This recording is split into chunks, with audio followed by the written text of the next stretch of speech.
So this sutra talks about, according to Patanjali, he says that there are 3 sources of right knowledge. It is not limited to this. We can always explore the potential of right knowledge. He says direct cognition. What you see scientifically, we have to base on facts, not assumption. Then he says that there is one source of right knowledge.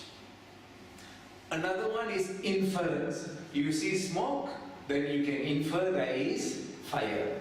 Inference.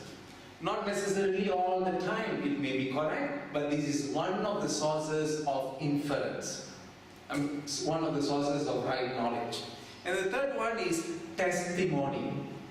Somebody's testimony. But then here there are many requirements. I'm just telling you in a basic way. Even for testimony, we have to see the qualification of the person giving the testimony.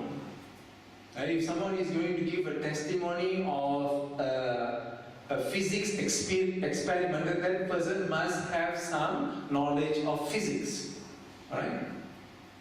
So all of these combined could be a better source. Not only one, not only direct cognition, but also inference and testimony can be taken as a better form of right knowledge. But it is not perfect. It's not perfect, but it is one of the better methods of deriving right knowledge. What are other methods of getting right knowledge according to you? Let's say we are not talking about direct cognition, inference, or testimony. How about dreams? Do you think dreams can give you right knowledge?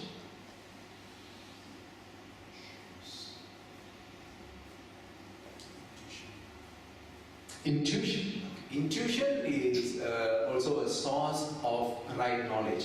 It is difficult to ascertain whether it is intuition or something which is already conditioned, but if it can be trained well, then it is a very powerful source of right knowledge.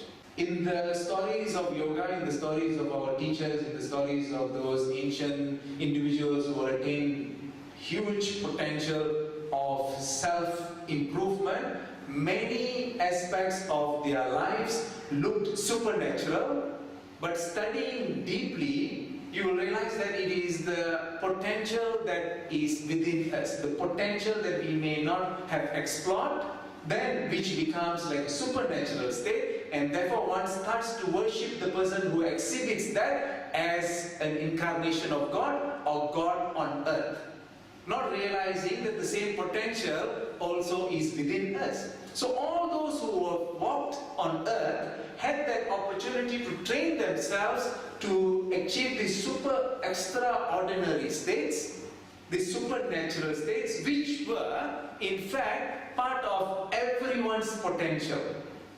But because I have not recognized that potential, I then place that person as God.